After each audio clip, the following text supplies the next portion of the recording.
Hello friends, ಎಲ್ಲರಿಗೂ ನಮಸ್ಕಾರ. ಎಲ್ಲರಿಗೂ ಕಲ್ಪನಾಸ್ ಕಿಚನ್ಸ್ಗೆ ಸ್ವಾಗತ. ಈಗ ನಾನು ಪುಂಡಿ ಪಲ್ಯ ಚಟ್ನಿ ಮಾಡುವ ವಿಧಾನವನ್ನು ಹೇಳುತ್ತೇನೆ. ಅದಕ್ಕೆ ಬೇಕಾಗುವ ಇಂಗ್ರೀಡಿಯೆಂಟ್ಸ್: ಒಂದು ಕಟ್ಟು ನಾನಿಲ್ಲಿ ಪುಂಡಿ ಪಲ್ಯವನ್ನು ತೆಗೆದುಕೊಂಡಿದ್ದೇನೆ, ಸ್ವಚ್ಛವಾಗಿ ತೊಳೆದು ಇಟ್ಕೊಂಡಿದ್ದೇನೆ. ಅದಕ್ಕೆ ಒಂದು 7-8 ಹಸಿಮೆಣಸಿಕಾಯನ್ನು ಹೆಚ್ಚಿಟ್ಕೊಂಡಿದ್ದೇನೆ. ಬೆಳ್ಳುಳ್ಳಿ ಒಂದು 7-8 ಪೀಸ್ಗಳನ್ನ ಇಟ್ಕೊಂಡಿದ್ದೇನೆ, ಸಿಪ್ಪೆ ತೆಗೆದು.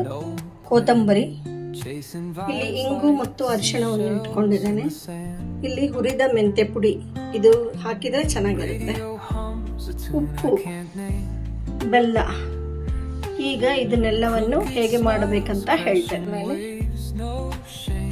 ಸ್ವಲ್ಪ ಉದ್ದಿನ ಬೇಳೆಯನ್ನು ಹಾಕ್ತಾ Today's for us, no time to lag. Feel the world just turning slow. Let the breeze tell us where to go. Every step a beat we can make. Life's a ಉದ್ದಿನ ಬೇಳೆ, ಘಮ ಬಂದ ಬೇಳೆ, ಹಸಿಮೆಣಸಿಕಾಯನ್ನು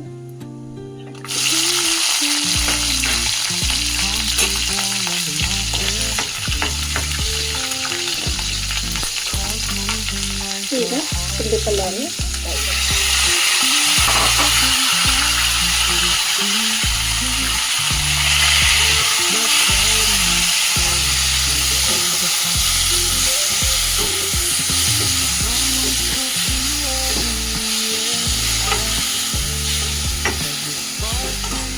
ಈಗ ಬೆಳ್ಳುಳ್ಳಿ, ಉಪ್ಪು, ಮೆಂತ್ಯಕ್ಕೆ, ಬೆಲ್ಲವನ್ನು ಹಾಕ್ತಾ ಇದ್ದೇನೆ. ಇಂಗು, ಅರಿಶಿಣ ಪುಡಿ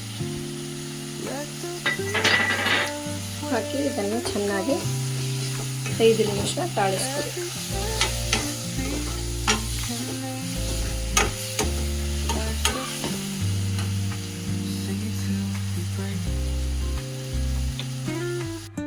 ಈಗ ಇದಕ್ಕೆ ಸಣ್ಣಗೆ ಹೆಚ್ಚಿಕೊಂಡ ಕೊತ್ತಂಬರಿಯನ್ನು ಹಾಕಿದ್ದೇನೆ. ಕೊತ್ತಂಬರಿ ಸ್ವಲ್ಪ ಜಾಸ್ತಿ ಹಾಕಿದರೆ ಚೆನ್ನಾಗಿರ್ತದೆ.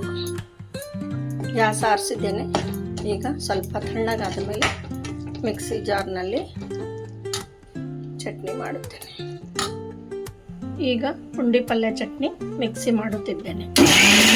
ಈಗ ರುಚಿಕರವಾದ ಟೇಸ್ಟಿಯಾದ ಪುಂಡಿ ಪಲ್ಯ ಚಟ್ನಿ ರೆಡಿಯಾಗಿದೆ.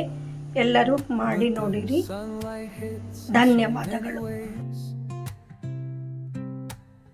Grab my shades and hit the streets.